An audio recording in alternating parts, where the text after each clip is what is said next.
Punya duit banyak, saksikan. Gak punya duit juga saksikan, gak akan kelaparan kok. Semua sedang diajarkan oleh semesta sebetulnya. Lagi-lagi pikiran yang tidak terima, bukan? Makanya harus kenal pikiranmu sendiri. Maaf ya, kita ini sampai sekarang bertahun-tahun bersahabat dengan pikiran, tapi gak kenal pikiran. Boro-boro kenal diri sejati, pikiran saja yang di luar gak kita kenali. Betul apa tidak? Iya. Saya juga gak tahu kalian tuh cari apa selama ini di dunia ini.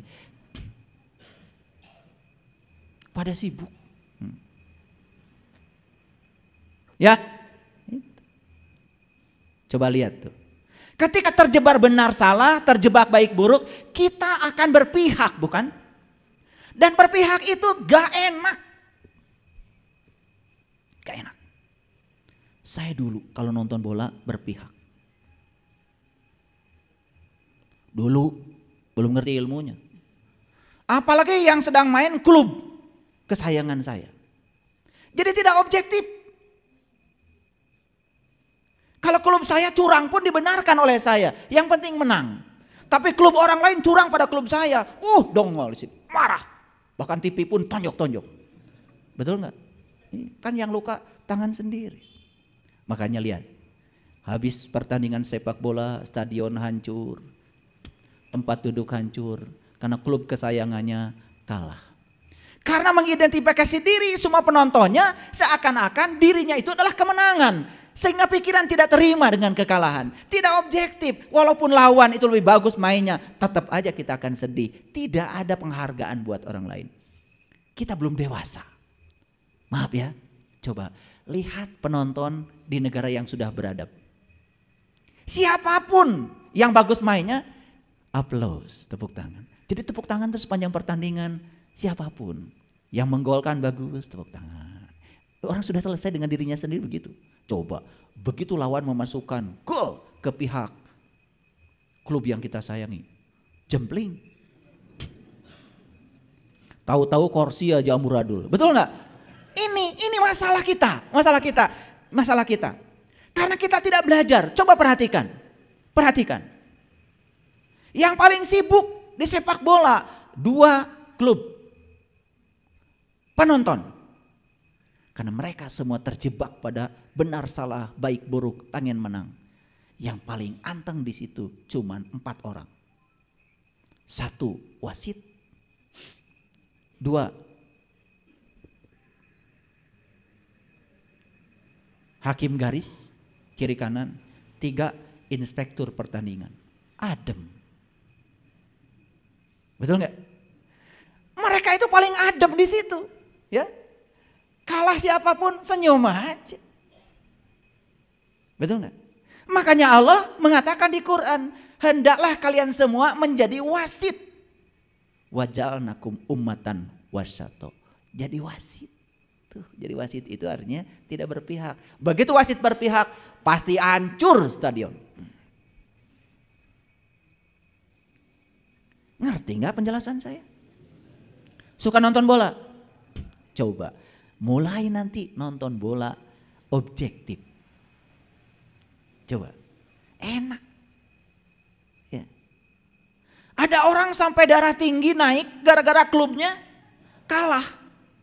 Masuk ke rumah sakit, kan yang rugi sendiri. Betul?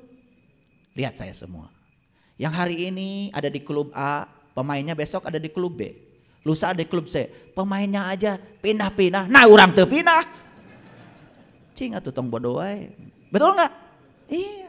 Kita terus mengidentifikasi diri kita adalah klub kita. Padahal pemainnya teh, aduh, yang kemarin disorakin oleh kita, hari ini membela klub kita jadi senang. Pikiran tuh begitu. Betul apa tidak? Nah, hidup kita seperti itu. Kalian itu tidak jadi wasit, jadi repot sendiri. Betul? Ini kan bengep-bengep gini. Iya. Ini stadion kita yang luar biasa ini hancur lebur. Dihancurkan oleh identifikasi diri kita sendiri. Lanjut. Tumbuhkan belas kasih. Apa sih belas kasih? Kesadaran ikatan yang mendalam dengan semua ciptaan. Ini yang saya maksud. Perhatikan saya. Kesadaran ikatan yang mendalam dengan semua ciptaan hanya mungkin terjadi kalau kita sudah sadar bahwa Allah yang sama bertempat tinggal di tubuh yang berbeda. Makanya Allah ngajarkan kepada dia, kul a'udzu birabbin nas. Katakanlah sesungguhnya aku berlindung pada Tuhannya manusia. Jadi semua kita itu bertuhan pada Tuhan yang sama, Tuhannya manusia, apapun keyakinannya. Ketika kita bisa memandang bahwa Tuhan yang sama ada di sini, ada di sini, ada di sini, ada di sini, dan semua manusia itu diliputi oleh Dia yang sama, maka belas kasih kita akan tumbuh. Apa yang terjadi? Seakan-akan ada Tuhannya si A, keyakinannya ini, Tuhannya ini, keyakinan ini, Tuhannya ini. Subhanallah. Karena namanya berbeda, kan yang ngasih nama juga kita juga. Kenapa yang ribut kita? Kan Tuhan juga awalnya gak punya nama. Kenapa jadi ribut? Itu karena kita belajarnya dangkal. Biasa, yang dangkal itu suka begitu. Merasa paling benar, merasa paling hebat, semua orang yang salah. Yang benar cuma dirinya sendiri. Nah ini yang berbahaya nih. Ini bahaya buat keberagaman, sangat berbahaya. Itu sebabnya kita harus menyumbang kesadaran kolektif agar bangsa kita ini menjadi bangsa yang damai. Setuju? Oke. Yuk kita pelihara Indonesia ini. Karena Indonesia bukan warisan buat kita, tapi Indonesia adalah titipan buat anak cucu kita. Saat kita meninggal nanti, titipkan tanah air Nusantara yang damai kepada anak cucu kita. Ajarkan mereka untuk bisa menerima perbedaan. Ajarkan mereka untuk bisa menghargai perbedaan. Jangan ajarkan kebencian kepada mereka yang berbeda. Berbahaya. Apalagi menghalalkan darah orang lain karena berbeda keyakinan. Sangat berbahaya. Dan itu sudah terjadi. Muncullah yang namanya terorisme, radikalisme. Kenapa? Karena tidak memahami esensi kehidupan. Agama bukan tujuan, tapi agama adalah jalan untuk mencapai tujuan. Tujuan semua agama adalah sama, yaitu akhlak, kesadaran. Oke, rahasia ini sudah saya bagikan. Paham? Oke. Baik. Kenapa saya mengajak kita untuk melonggarkan cengkraman masa lalu? Ini yang paling penting. Perhatikan saya. Kalau hari ini kita dicengkram oleh masa lalu, maka kita akan kehilangan berkah saat ini. Semua berkah yang sedang hadir saat ini bersama kita hilang oleh cengkraman masa lalu.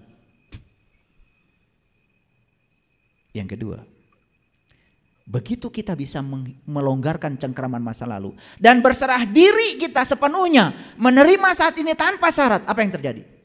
Masa lalu tidak berkuasa lagi mencengkram kita. Kalau kita sudah hadir di sini saat ini dengan segala berkahnya, terima saat ini tanpa syarat. Yuk, saat ini juga masa lalu kehilangan kuasanya, tidak mencengkram kita lagi. Dan ketika masa lalu kehilangan kuasanya, apa yang terjadi? Dunia keberadaan yang dikaburkan oleh pikiran selama ini terbuka dan menunjukkan diri apa adanya. Apa dunia keberadaan? Dunia kehadiran. Ternyata kita bisa melihat cinta kasih di mana-mana. Kita bisa melihat kehadiran Allah di mana-mana. Pada setiap peristiwa, pada setiap makhluk kita bisa menyaksikan itu. Dan saat kita bisa menyaksikan Allah di mana-mana, sang kehadiran hadir di mana-mana, keheningan mendalam akan muncul di sini. Itu secara tiba-tiba batin kita menjadi hening. Dan ketika batin kita sudah hening, perasaan damai dalam diri kita akan mulai terbit. Dan ketika perasaan damai terbit, sukacita yang besar dalam diri kita akan mengungkapkan dirinya. Dan ketika sukacita yang besar mengungkapkan dirinya, maka kasih dari dalam diri kita akan menyelinap keluar. Dan ketika kasih sudah menyelinap keluar, maka dalam inti kita yang terdalam, kita akan merasakan wajah yang tak berwajah, nama yang tak bernama. Dia yang kudus, yang tanpa batas akan hadir. Kita merasa damai bersama dengan Dia. Itu luar biasa. Oke. Paham? Nah, masuk ayat dulu. Kalau nggak pakai ayat nanti nggak percaya. Semua sari-sari yang saya sampaikan tadi itu adalah realitas kehidupan yang saya potret, sekaligus juga pengalaman kehidupan saya yang saya bagikan supaya kita bisa mencapai kedamaian. Yuk kita mulai baca. Surat Al-Balad ayat 1-7 dulu. Kita pahami. Betul-betul kita pahami. A'udzubillahi minasyaitonirrajim. Bismillahirrahmanirrahim. La uqsimu bihadal balad. Aku benar-benar bersumpah dengan kota ini. Jadi balad itu kota. Ini nggak ada kaitannya dengan kota di dunia manapun. Nggak ada petunjuknya di ayat ini. Karena kota yang dimaksud adalah kota yang indah dan bercahaya di dalam diri setiap kita. Yuk, yang sudah menemukan kotanya, sering berkunjung ke sana.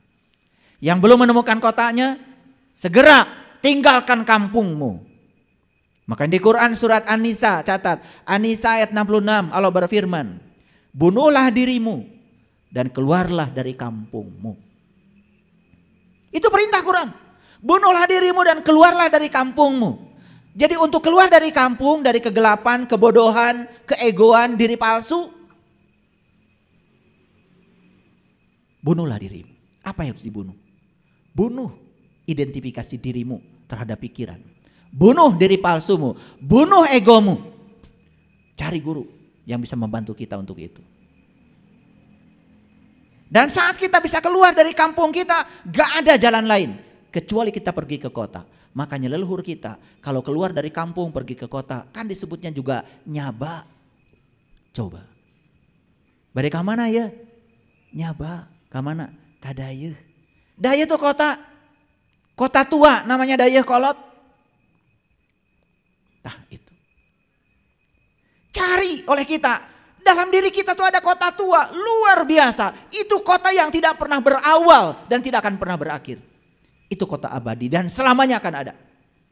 Bahkan saat saya sudah hancur lebur tubuh saya masih akan tetap di kota itu. Karena kota itu adalah kota abadi. Selamanya ada. Tidak kena perubahan kota itu. Makanya di Quran surat At-Tin jelas. Watin, wazaitun, waturisinin. Kan gitu. Demi tin. Tin itu apa? Tin itu adalah lokus pada diri kita. Singgasana Allah pada diri kita. Sering disebut sebagai kolbu. Makanya buah tin warnanya merah, putih. Betul? Banyak cahaya. Pernah lihat buah tin? Persis buah delima, warna-warni. Jadi leluhur kita itu menyebut buah itu tin, itu anak pengalaman spiritualnya. Ada pengalaman spiritual yang mendasari dia. Oh buah ini persis seperti yang saya saksikan dalam diri saya. Maka diberi nama tin. Di mana sih watin itu? Watin wazaitun. Ternyata tin itu adanya dalam zaitun. Zaitun, zaitun, zaitun. La syarqiyah wala gorbiyah. Zaitun itu bukan dari timur, bukan dari barat. Berarti dari dirimu sendiri. Apa sih zaitun? Nih zaitun ini. Nih zaitun ini. Kendaraan terhebat yang disediakan semesta buat mengantarkan jiwa kepada Allah. Ini zaitun. Watur, watur. Waturisinin. Di situ kalau akan menemukan gunung. Gunung itu melambangkan puncak kesadaran. Sering disebut Sidratil Muntaha. Makanya Nabi Musa ketika minta melihat Tuhan, Tuhan pun bertajali di gunung. Bukan di gunung itu. Bukan gunung Galunggung, gak nyambung. Tetapi bertajali di puncak kesadarannya. Sama seperti yang dalam Nabi Muhammad. Walaqad ra'ahu nazlatan ukhra inda sidratil muntaha. Indaha jannatul ma'wa. Idyaksha sidrati mayaksa. Nabi Muhammad juga menyaksikan pemandangan indah di gunungnya. Di puncak kesadarannya. Ini nggak bisa diceritakan, harus kalian alami sendiri. Kalau tidak mengalami nggak nyambung. Awas, apa yang saya sampaikan disampaikan lagi. Kalau belum mengalami, kena lagi kaburomaktan tadi. Gak ridho Allah. Jangan sok-sokan. Baru ngaji, sebentar besok udah buka pondok pesantren. Iqra 1-6 aja belum selesai, udah bikin rumah tahfiz. Yang bener aja. Ayo lakukan perubahan dari sini. Paham? Lanjut dulu. Watin wazaitun watu risinin. Di situ kau harus menemukan gunung. Wahadal baladil amin. Ternyata Di situ kau akan menemukan kota yang aman. Gak ada di dunia kota aman. Di mana? Gak ada. Di bumi ini gak ada kota yang aman. Pencurian tetap ada. Kejahatan tetap ada. Di mana coba? Tunjukkan sama saya.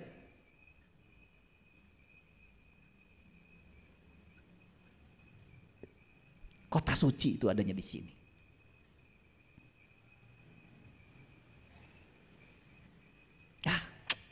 Kalau kalian udah bisa memasuki kota itu, setiap ruang dan waktu, setiap saat, kalian menemukan kemuliaan di dalam. Dan siapa yang menemukan kemuliaan di dalam, semua yang di luar itu mulia. Siapa yang menemukan kesucian di dalam, semua yang di luar itu suci. Tidak ada benar salah, tidak ada baik buruk. Dia bisa menerima semua hal apa adanya. Keren gak? Keren. Lanjut.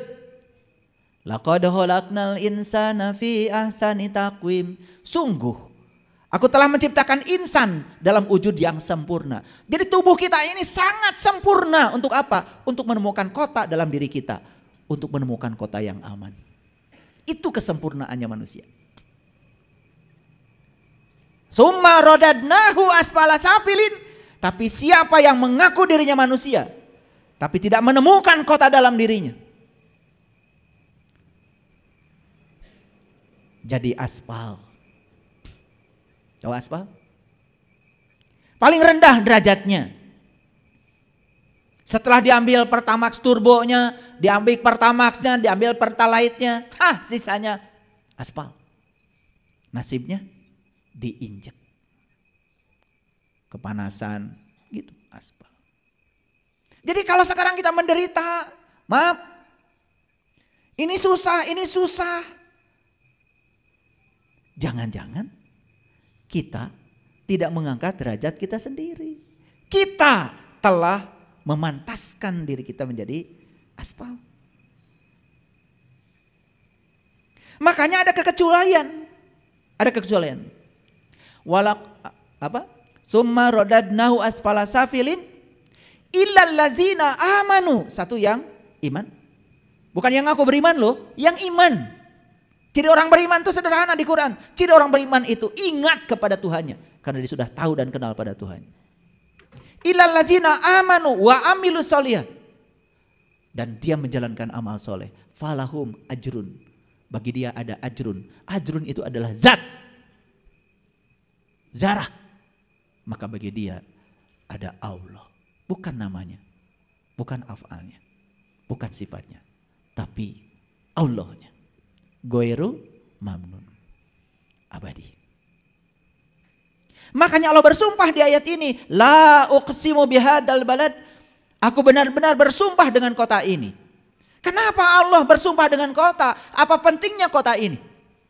Saking pentingnya. Lanjut. Wa anta hilun bihadal balad. Dan kamu bertempat di kota ini. Siapa kamu? Siapa kamu? Yang sudah menemukan kotanya.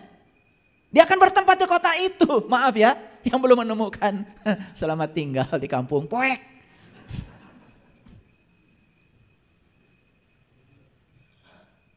Makanya dalam gelap itulah kita menjadi salah persepsi. Dalam gelap menjadi salah interpretasi. Kayak ular. Begitu ular lihat gergaji, pikiran ular, wah dia akan membunuh saya. Maka dibelit gergaji itu oleh ular. Sampai akhirnya ular mati karena perilakunya sendiri.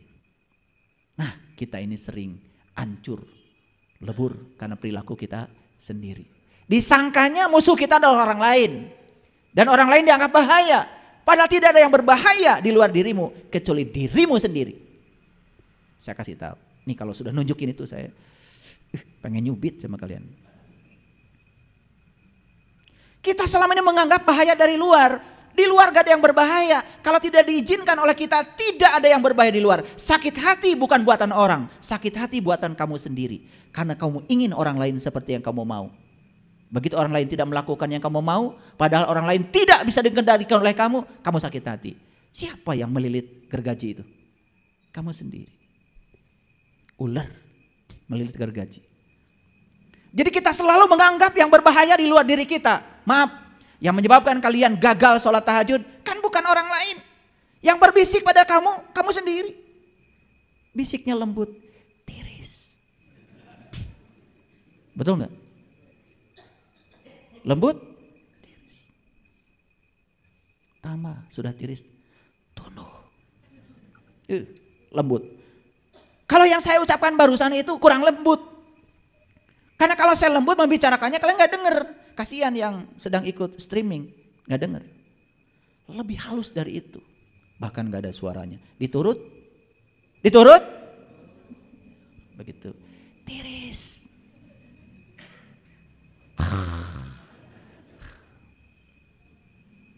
Siapa coba yang jahat pada kita? Ya dirimu sendiri. Dan kita selalu mengarahkan seakan-akan orang lain jahat pada kita. Sampai rumah pun dibenteng karena takut. Orang yang rumah dibenteng itu orang yang kurang cinta kasih. Pagarnya aja dikunci gembok, segede alaihim. Kalau dia punya cinta kasih akan menjaga dia.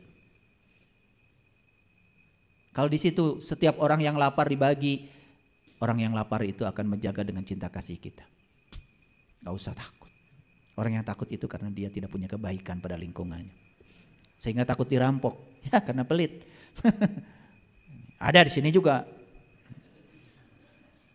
Cuman, ya cuma sebagian besar aja. Ayo lihat ayat ini. La uqsimu bihadzal balad. Aku benar-benar bersumpah dengan kota ini. Wa anta hillun bihadzal balad. Dan kamu bertempat tinggal di kota ini. Siapa yang bertempat tinggal di kota itu? Yang sudah tahu cara mencapai kota itu. Tempat tinggalnya di situ. Wajahnya percaya. Sumringah. Banyak duit juga bahagia aja kelihatannya. Iya. Nah lihat ayat berikutnya. Wa walidin wa mawalad. Dan demi bapak dan anaknya. Ini kalau dipahami secara syar'i pusing ayat ini. Baru aja cerita kota. Cerita tempat tinggal kita di kota itu. Tiba-tiba dan demi bapak dan anaknya kan pusing. Seperti ada loncatan. Tapi kalau dalam bahasa rasa, bahasa spiritual gak ada loncatan. Siapa bapak, siapa anak? Maaf. Bukankah diri kita ini adalah ruhku yang Allah tiupkan ke dalam diri kita? Allah berfirman, "Faiza sawaituhu wa nafakhtu fihi min ruhi." Dan ketika aku sudah sempurna menciptakan tubuhmu, aku tiupkan ruhku. Dan ruh itu adalah bagian dari dirinya Allah yang dipinjamkan menjadi pinjaman kehidupan kepada kita. Jadi yang meniupkan itu adalah bapak dan yang ditiupkan adalah anak. Kalau sudah ketemu kota itu, anak dan bapak tak terpisah lagi. Karena anak sudah ketemu bapaknya. Paham? Sekarang mah kalian belum. Kan masih nyari. Di mana bapak saya? Kan begitu. Betul apa tidak? Istilah bapak dan anak itu bukan berarti bapak melahirkan seperti di bidan. Ini bahasa sastra ini. Ini bahasa Rob, bahasa Tuhan. Nyambung sekarang. Coba, ada hubungan nggak dengan kota tadi? Jadi kalau kita sudah sampai di kota itu, ibarat tetes air sudah sampai di samudranya. Nah tetes air itu kan masih di perjalanan, Isra masih di sungai. Begitu sampai di samudra, bukan tetes air. Tapi dia menjadi lautan yang gagal. Begitu tetes sampai di samudranya, dia menjadi samudra. Jadi begitu percikan cahaya ilahi sampai di kota itu, dia bukan lagi percikan cahaya. Dia sudah menjadi kota itu sendiri. Ketemu gak anak dan bapaknya? Manunggal gak anak dan kotanya? Itu tauhid itu. Kalau sudah masuk ke situ baru berlaku yang namanya hukum. Sibghatallah. Baru dia akan dicelup dengan celupan Allah. Makanya orang yang sudah sampai di situ welasan, asihan. Duitnya banyak tapi untuk orang banyak. Rezekinya banyak untuk orang banyak. Bukan memikirkan dirinya sendiri. Ada tuh orang. Sampai mati itu hartanya tidak dinikmati. Ada. Bukan yang di sini, bukan. Yang di sini mah nggak beda.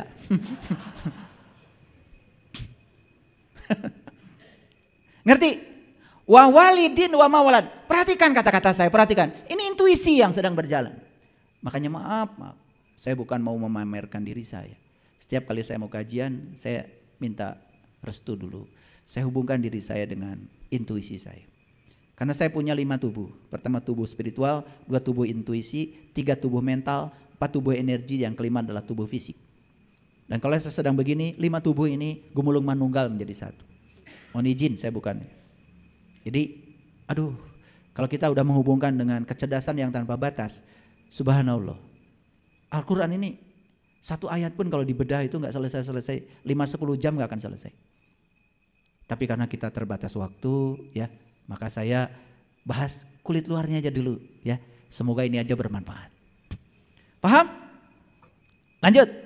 Laqad khalaqnal insana fi kabad.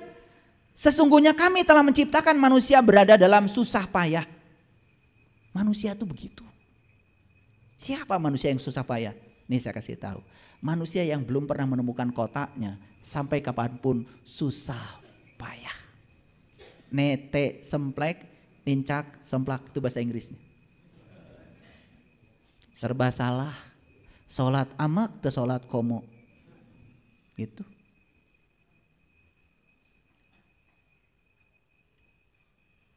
Paham?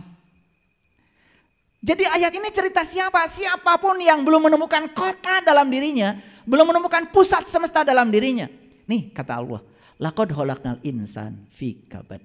Manusia itu susah payah. Cari uang susah payah. Belajar ilmu susah payah. Makanya leluhur kita mengatakan kita itu puncak spiritualnya harus menjadi seperti bayi. Dan bayi itu apa? Bayi itu banyak berkah. Coba bayi itu nangis aja serumah orang datang. Sekarang kalian nangis, siapa yang datang? Nyebelin, nggak lucu. Jadi menjadi bayi itu lucu, ya. Nangis kasih susu, nangis ganti baju, betul nggak? Coba bayi. Arti menjadi bayi itu artinya bukan suci kembali, tetapi berkah semesta datang tanpa upaya. Saya harus buktikan ya sama kalian. Kalau sudah di titik itu, percikan cahaya sudah menyatu dengan asalnya. Tidak ada yang tidak bisa kita lakukan kalau kita mau. Tetapi orang yang susah sampai di situ justru bebas dari keinginan. Ya, bebas. Sudah nggak pengen apa-apa. Hasbi Allah. Makanya ilmu ini tidak diberikan pada orang yang masih serakah. Ya, jadi kalau datang ke saya kemudian saya usir, kamu belum, masih serakah itu artinya. Jangan tanya saya, tanya ya diri kalian sendiri. Karena ilmu agung ini tidak akan diberikan pada orang yang serakah. Apalagi yang masih ngatur-ngatur Allah supaya ngikutin keinginan dia. Gak bisa. Ini ilmu buat mereka yang sudah selesai dari segala keinginan. Tapi justru ketika kita selesai dari segala keinginan, berserah diri kepada Allah, percaya kalau Allah akan ngasih yang terbaik. Di situ seperti bayi, semua berkah datang. Ini ngerti maksud saya? Makanya saya bilang di awal tadi, ini ilmu tingkat tinggi nih, tingkat tinggi ya. Ini tingkat tinggi. Oleh karena itu, saking tingkat tingginya, gak usah bayar.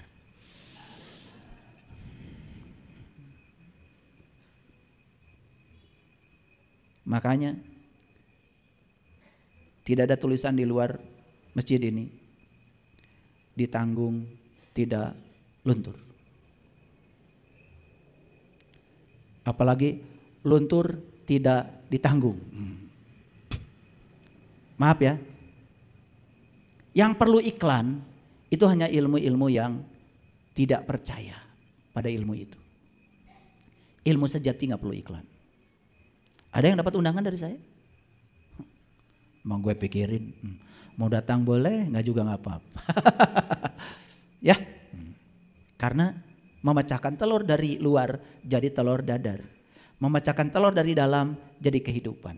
Jadi kalau mau berubah, berubah dari dalam. Gerakan dari dalam itu jauh lebih keren daripada digerakkan dari luar.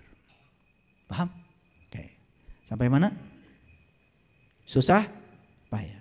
Nih, kenapa saya susah payah? Sederhana jawabannya. Taranya baka kota. Kurang gaul. Gitu aja. Paham ya? Tidak pernah bepergian ke kota.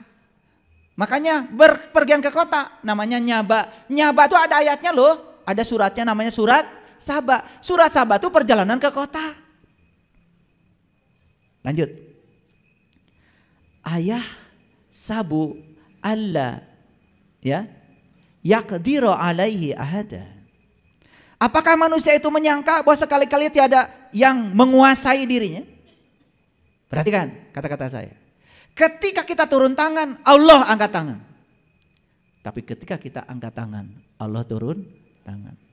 Jadi kalau Allah ingin turun tangan, ya angkat tangan. Harus sadar dalam diri kita ada yang lebih berkuasa. Siapa dia yang menciptakan kita? Kita hidup di semesta ini bukan untuk tujuan kita. Kita ada di sini untuk tujuan Allah. Ngiringan we ke Allah. Kalian mah kumaha atuh? Allah tadi paksa we supaya ngikutin kahayang maneh.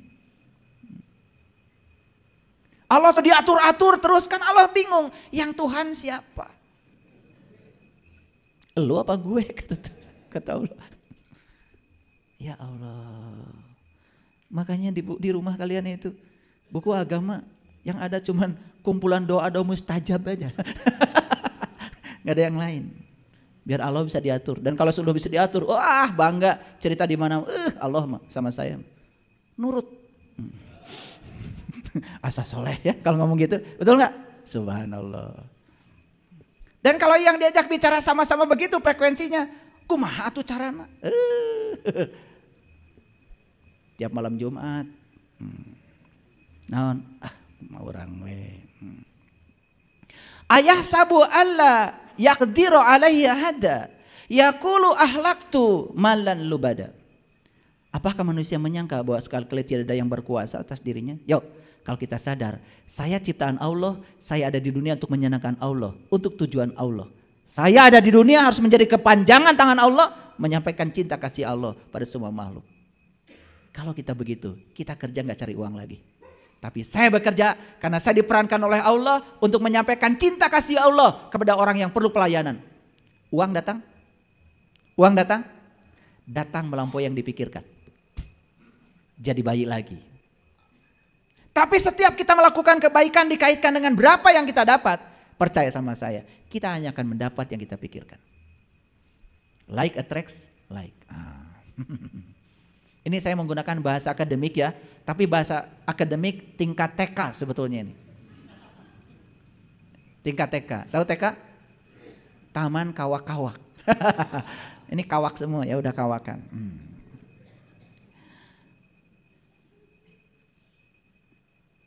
Ayah sabu alam yarahu ahadun.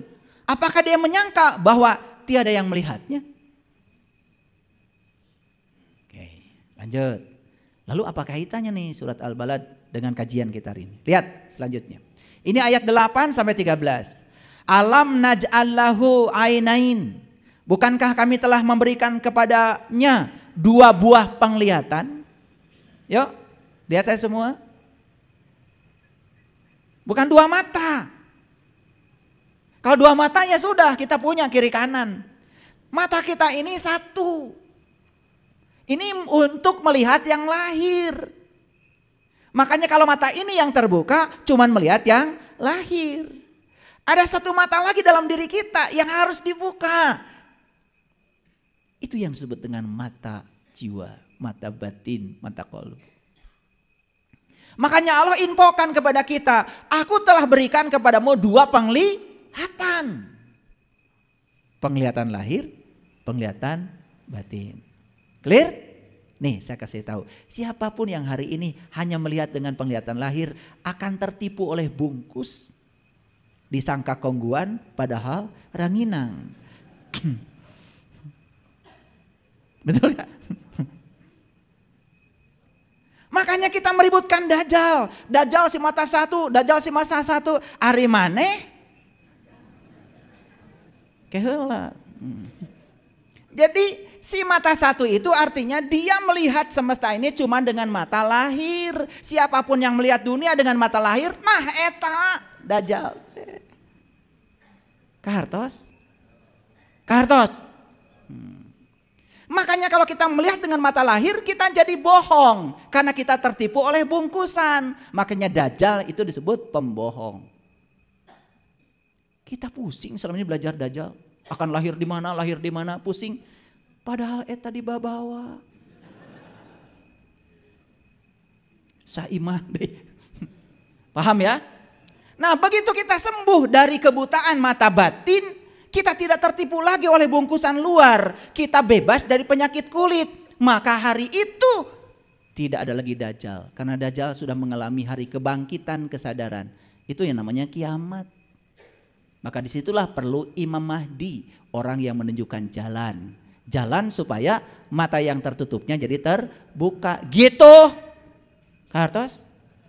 Masuk akal? Masuk akal? Cerita Imam Mahdi lain lagi. Cerita Dajjal lain lagi. Cerita kiamat lain lagi. Kiamat itu artinya bangkit.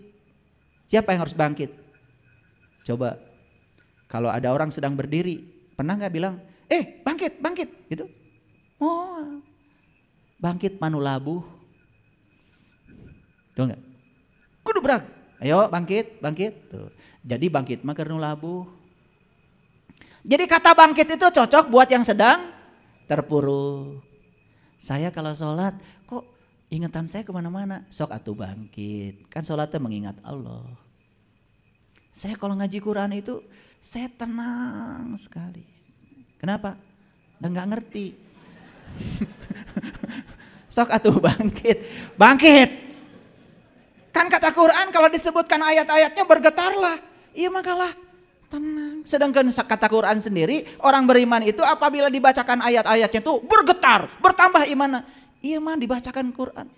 Tenang. Alam naj'al lahu ainain. Tenang. Padahal Allah bilang, aku telah memberikan 2 penglihatan loh kepadamu. Lamun ngerti mah apaan? Loh, ari urang ningalina hiji apa 2? Aduh, saya baru melihat hanya lahirnya saja, batinnya belum. Gening Dajjal teh. Gitu. Rawas. Udah ngerti, betul nggak? Alhamdulillah kalian mah anteng. Malah dibagus-bagus. Alam naj'al lahu ainain. Allah.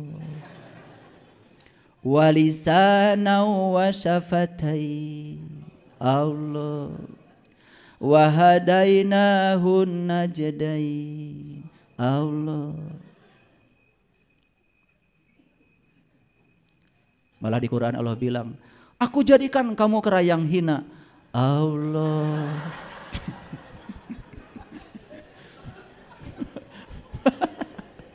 Ada itu ayatnya di surat Al-Baqarah ayat 65 ya. Barang siapa yang melanggar hari Isbat, hari Sabtu. Sabtu itu setelah Jumat. Jadi Jumat itu bergabung, manunggal, ketemu kotanya itu Jumatan namanya. Nah ketika dia sudah sampai di kota itu tapi dia melanggar janjinya, dia melanggar hari Sabtu, hari Isbat. Isbat itu dia melanggar janjinya sendiri. Makanya aku jadikan kera yang hina. Itu Qur'annya begitu. Karena melengking suaranya. Allah. Ya kalian itu memang lucu ya. Makanya benar ya, dunia itu laibun walahun. Lahawa. Jadi lawakan. Jadi lawak itu dari bahasa Arab, dari lahawa. Lahawa, lawak. Memang dunia ini penuh dengan kelucuan. Ya toh? Aku jadikan kamu yang hina, kera yang hina. Allah. Luar biasa. Saya kalau baca Quran, ini jantung itu deg. Aduh kalau baca Quran. Apalagi kalau baca surat Al-Waqiah.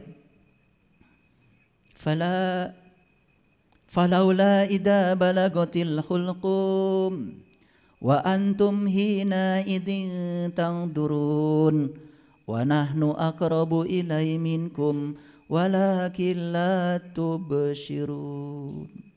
Ketika nyawa sampai di kerongkongan, saat itu kamu harus melihat. Aku lebih dekat kepada kamu. Tapi mengapa kamu saat itu tidak melihat? Wah, saya nggak bisa tidurnya 3 bulan. Wah, di sini bergejolak. Nanti kalau saya mati, saya melihat atau tidak melihat? Kalau saya harus melihat, apa yang harus saya lihat? Dengan mata mana saya harus melihat? Kepada siapa harus berguru supaya saya bisa melihat? Dan kalau saya mati tidak melihat, apa jadinya dengan nasib saya di kematian itu? Wah, bergetar tuh saya. Itu cuma baca ayat itu aja. Coba kalau yang nggak ngerti. Falaula idza balagatil hulqum Allah wa antum hina idzin tanzurun Allah wa nahnu aqrabu ilai minkum Allah walakin la tubsirun Allah. Beres nggak? Tenang. Luar biasa ya. Yuk lihat saya sekarang. Alam naj'al lahu ainain. Ngerti sekarang? Kamu diberikan 2 penglihatan loh kata Allah. Itu dijelaskan dalam Quran surat Al-Isra ayat 72. Barang siapa yang buta di dunia mata kolbunya, maka di akhirat dia akan lebih buta dan jalannya jadi sesat. Wa man kana fi hadhihi a'ma wa huwa fil akhirati a'ma wa adallu sabila. Jelas sekali. Ayat itu mendukung ayat ini bahwa kita diberi 2 penglihatan. Walisanan wasyafatain. Yuk lihat saya. Saya punya 2 bibir. Bibir atas, bibir bawah. Dan saya punya 1 lidah. Bibir atas, bibir bawah bukan salah benar. Bibir atas dan bibir bawah bukan baik buruk. Tapi bibir atas dan bibir bawah ini menari dari tadi. Yang menyebabkan saya bisa mengeluarkan suara yang dimengerti oleh kalian. Coba saya tidak punya bibir atas.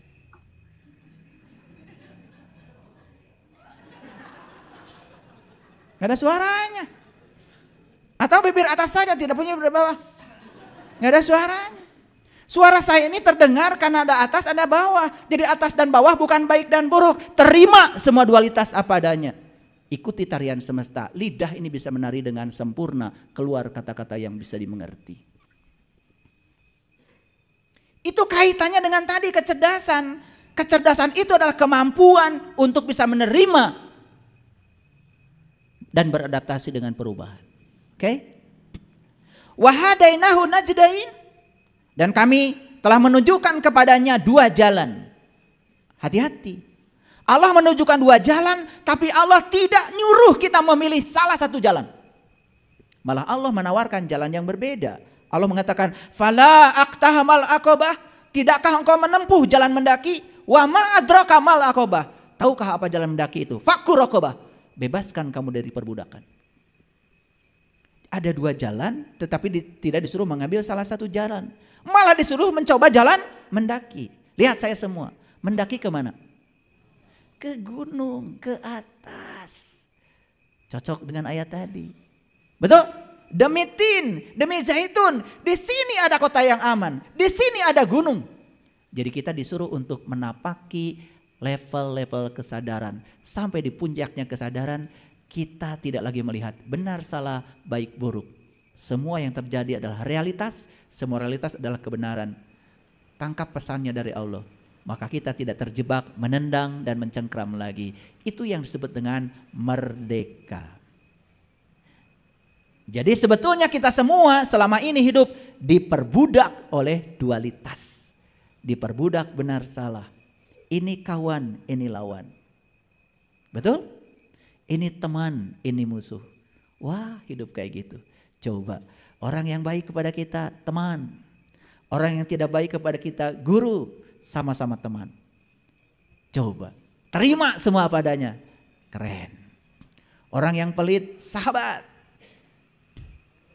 Yang baik, sahabat. Semua terima apa adanya. Orang yang baik, kasih oleh-oleh sedikit aja karena sudah baik. Yang pelit, kasih oleh-oleh banyak sedikit. Nah, biar sadar. Biar merasakan. Kalau dia merasakan pemberian itu enak, semoga dia bisa memberi pada orang lain. Dia bisa merasakan enaknya memberi. Kan gitu. Jadi gak ada yang salah di semesta ini. Semua baik-baik saja karena pikirannya sudah istirahat. Keren gak kalau hidup sudah begitu? Siap gak memasuki perubahan? Siap gak beradaptasi dengan semua perubahan? Nah, itu namanya cerdas. Kalau masih menolak perubahan, masih ingin di zona nyaman, itu namanya masih belum cerdas alias idiot. Udah bisa ngukur sekarang? Makanya selesai kajian ini bisa langsung ngukur. Oh, saya ternyata belum begitu cerdas. Karena setiap ada yang berubah, saya melawannya. Setiap ada yang berubah, saya menolaknya. Karena pikiran saya tidak rela untuk melepaskan semua identifikasi saya dengan pikiran saya. Itu yang membuat kita hidup menderita. Itu jadi sumber penyakit. Akibatnya ruhaninya kita keruh, fisik kita pun sakit. Berbagai macam penyakit datang tanpa diundang. Seakan-akan tanpa diundang, bukan? Padahal kita telah mengundangnya. Cuman kita tidak merasa kalau kita menyebarkan tamu undangan. Gitu aja. Sampai sini clear? Oke. Keren gak Quran surat Al-Balad? Oh keren. Ayat selanjutnya. Ya. Atau memberi makan pada yang kelaparan. Jadi setelah kita tadi naik, mendaki, membebaskan diri dari perbudakan cukup? Belum. Kata Allah. Berilah makan yang kelaparan. Berilah makan pada hari kelaparan. Siapa yang kelaparan? Siapa yang kelaparan hari ini? Siapa?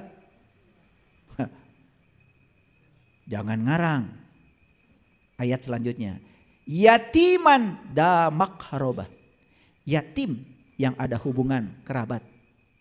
Jadi yang lapar sekarang itu adalah yatim. Siapa yatim? Yatim itu yang tidak dilahirkan. Siapa yang tidak dilahirkan? Yang tidak dilahirkan adalah jiwa kita. Tubuh dilahirkan, ada ayah ibunya. Tapi jiwa tidak dilahirkan. Kata Quran, jiwa itu ditiupkan. Siapa yatim? Yang tak beribu, yang tak berbapak. Jadi yatim itu sebetulnya adalah jiwa kita. Nih jiwa kita hari ini kelaparan. Kenapa? Bertahun-tahun tidak dipedulikan. Karena kalian cuma ngasih makan tubuh saja. Tapi jiwa gak dikasih makan. Jiwa itu adalah nur, makanan jiwa adalah nur. Karena jiwa jarang pergi ke kota. Yuk nanti kalau sudah punya ilmunya, ajak jiwa ke kota. Banyak makanan di sana. Makanan jiwa, indah sekali. Makanya Nabi Ibrahim ketika melakukan pencarian, kan ketemu bintang, ketemu bulan, ketemu matahari, betul? Nabi Muhammad ketika melakukan pencarian ketemu An-Najm, bintang juga. Betul? Luar biasa. Itulah yang disebut dengan kota yang aman. Atau kepada orang miskin yang sangat fakir. Siapa orang miskin? Saking jiwa ini tidak pernah disantuni, akibatnya jiwa ini menjadi miskin, fakir, gak terurus. Maaf ya, maaf. Kalau saya melihat jiwa-jiwa ada di sini, kasihan. Gak terurus. Kalian cuma makan ini aja, ya, mulut fisik ini yang dikasih makan, tapi mulut jiwa sampai sekarang boro-boro ngasih makan, mulutnya aja sampai sekarang nggak tahu sebelah mana. Betul apa tidak? Kadang-kadang suka GR ya, kalau dengar pengajian lagi apa ibu? Ini lagi santapan ruhani, aduh. Pengajian kayak gini, ini santapan pikiran. Santapan ruhani bukan begini, kan yang sedang saya ajak bicara pikiran. Kalau santapan jiwa tuh jiwa makan. Kapan itu? Nah itu harus tahu ilmunya. Cari dulu mulutnya sebelah mana, cari makanan bagi jiwa apa. Kasih makanan yang bernutrisi. Kalau jiwanya bernutrisi, tumbuh jiwanya secara dewasa. Maka orang yang jiwanya tumbuh cerdas. Nah ciri orang yang tumbuh jiwanya, maka dia punya kemampuan adaptasi terhadap perubahan. Biarkan dunia berubah, biarkan datang dan pergi. Dia jadi penonton aja. Keren. Keren gak kalian hari ini? Belum. Enak aja.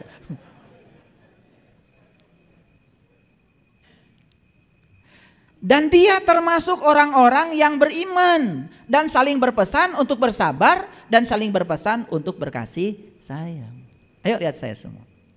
Ketika kita sudah membebaskan diri dari perbudakan dualitas, karena kita sudah menemukan kota kita, sudah menemukan jati diri kita, anak sudah ketemu bapaknya, apa yang terjadi? Di sini Allah mengatakan, dan dia termasuk orang-orang yang beriman. Makanya orang yang beriman pesannya cuma dua. Satu, saling berpesan untuk bersabar. Dua, saling berpesan untuk berkasih sayang. Tahu sabar? Udah saya jelaskan. Sabar tahu? Apa sabar? Menerima realitas tanpa syarat. Sabar. Karena realitas itu kebenaran. Itu diambil dari Quran surat Al-Ashr. Watawasau bil haq, watawasau bis sabar. Kebenaran adalah segala yang terjadi, itulah kebenaran, itu realitas. Karena di balik semua tidak mungkin tidak ada kehadiran Dia. Makanya siapapun yang bisa menerima realitas tanpa syarat, maka dialah orang yang sabar. Paham? Yuk kita saling bertausiah dalam sabar dan kasih sayang. Makanya kalau kita sudah bisa menerima semua realitas tanpa syarat, maka muncul dari sini tadi menyelinap yang namanya kasih. Ulasan asihan. Makanya kan ajaran leluhur kita tuh silih asah, silih asih, silih asuh, silih wawangi. Luar biasa. Simbolnya dua, maung, manusia unggul, sama kujang, kukuh karena janji. Itu yang diajarkan Eyang Prabu Siliwangi, Raja Pasundan yang sangat terkenal. Makanya ajaran leluhur kita disebut ajaran Ra. Ra itu cahaya. Makanya Ra itu jadi nama-nama penting di negara ini. Negara ada Ra-nya. Bendera ada Ra-nya. Tentara ada Ra-nya. Nusantara ada Ra-nya. Pergi ke Jepang ada kuil Na-Ra. Pergi ke Mesir ada piramid Amon-Ra. Jadi Ra itu aslinya dari sini. Makanya daerah ini disebut Parahiang. Pa itu adalah tempat, Ra itu cahaya, Hiang itu adalah leluhur. Jadi ini adalah tempat para leluhur yang sudah mencapai cahaya. Makanya ajarannya adalah Sunadayana. Su itu artinya abadi atau besar, Na itu artinya api, Da itu besar. Jadi Su itu artinya keabadian, Na itu artinya adalah api, Da itu besar. Jadi sebetulnya cahaya abadi yang besar. Cahaya abadi yang besar sering dikaitkan dengan matahari. Jadi sebetulnya Sunada yang kemudian jadi Sunda dianggap oleh orang yang nggak tahu itu nama etnis. Bukan. Sunda itu artinya matahari. Makanya ajarannya leluhur kita namanya Sunadayana. Yana itu jalan. Sunadayana artinya jalan menuju matahari. Bukan matahari itu. Karena Quran mengatakan Rabbul Masyriqain wa Rabbul Maghribain. Ada dua matahari yang harus kau tempuh. Matahari yang ini mah tileletik ke, geus apal. Tapi ada satu matahari lagi dalam diri kita yang namanya matahari rohani. Pergi ke kota. Itu yang sering disebut padang mahsyar. Di sana ada matahari, tetapi tidak panas dan tidak menyilaukan. Nah, harus masuk ke sana. Begitu masuk ke sana, nyanyi di sana. Bubui bulan. Bubui bulan sangrai bentang. Panon poe di sasat. Tapi sebelum nyanyi itu ada nyanyian sebelumnya. Mesat ngapung luhur jauh di awang-awang. Meberkeun jangjangna bangun taya karingrang. Nabi Muhammad juga katanya Isra Mi'raj pakai buruk. Ada jangjang dong. Betul? Leluhur kami di sini sama pakai manuk dadali. Kade lain helang. Manuk dadali jadilah burung Garuda. Makanya lambang negara kita burung Garuda. Di badannya burung Garuda ada perisai Pancasila. Wih keren ya. Kalau di bedel itu semua, wah kebuka. Ternyata Pancasila itu ajaran spiritualnya leluhur kita yang luar biasa. Makanya Pancasila, sila pertama bicara ketuhanan, nggak bicara Tuhan. Nggak bicara Tuhan. tapi ketuhanan. Semua orang juga bisa bicara Tuhan, tapi ketuhanan belum tentu. Kalau ketuhanan itu memanunggal, menyatu dengan Tuhan. Jadi beda Tuhan dan ketuhanan.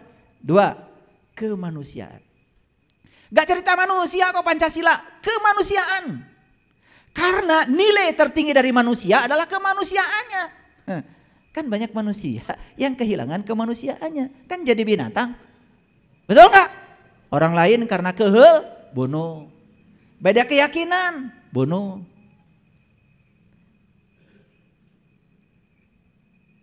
Hebatnya leluhur kita. Kata-katanya sudah cerdas. Makanya bahasa itu melambangkan kecerdasan. Sila ketiga, persatuan. Karena persatuan itu dibutuhkan untuk bisa mengikat semua perbedaan. Sila keempat, kerakyatan. Dipimpin oleh hikmah dan kebijaksanaan. Itu dua-duanya bahasa Quran. Yu'til hikmata mayyasha wa may yu'til hikmata faqad utiya khairan katsir wa may yazakaru ila ulil albab. Makanya untuk mencapai hikmah harus jadi ulul albab, lagi-lagi ahlul bait. Makanya sila yang terakhir adalah keadilan. Keren. Sayang sekali kita tidak mengerti isinya. Bahkan kalau upacara bendera pun ya bilih teka absen. Kadang-kadang menghormat bendera aja karena nggak ngerti. Ngaplek. Indonesia tanah airku. Gagal. Karena kita tidak tahu merah putih itu apa. Merah putih itu darah. Merah putih itu adalah awal kehidupan. Purwadaksina, asal muasal kita. Merah putihnya bendera Indonesia sangat berbeda maknanya dengan merah putihnya bendera bangsa lain. Karena kultur kita yang membedakan. Hormat itu. Indonesia tanah airku, tanah tumpah darahku. Di sanalah aku berdiri jadi pandu ibuku. Siapa ibumu itu? Bumi ini ibu kita. Semua kita dilahirkan oleh bumi ini. Bapak kita adalah matahari. Betul? Apakah ayah ibu kita bisa mengeluarkan sperma kalau tidak makan? Dari mana makanan itu? Dari bumi. Hasil kerja daya sambung semesta. Ibu dengan bapak. Bapaknya adalah matahari. Gak ada matahari, gak ada beras. Gak ada jagung. Gak ada ikan, gak ada daging. Betul? Suka nyanyi lagu Indonesia Raya? Gak sadar lagi.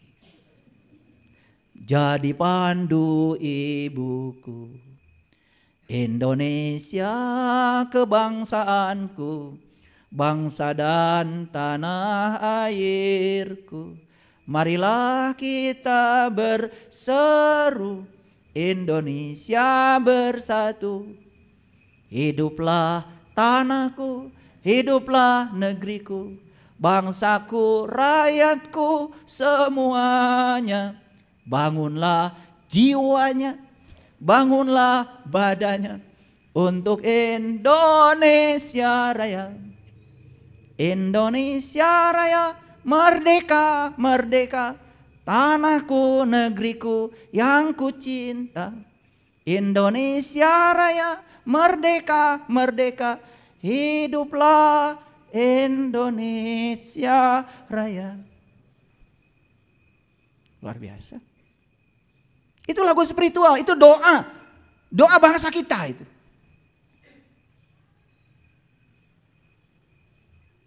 Banyak yang tidak mengerti. Bahkan menyepelekan lagu itu, menyepelekan bendera, menyepelekan lambang negara. Gak ngerti, gak ngerti. Bahkan lebih mengagung-agungkan budaya bangsa lain daripada budaya leluhurnya sendiri. Sehingga kita kehilangan jati diri kita sendiri. Bapak Ibu, kok saya hari ini ingin mengajak kita semua untuk bangkit. Ya, sebentar lagi kita akan pesta demokrasi, berpesta saja dengan penuh sukacita. Beda pilihan, biasa. Hormati perbedaan, hargai perbedaan. Tidak usah berantem karena perbedaan.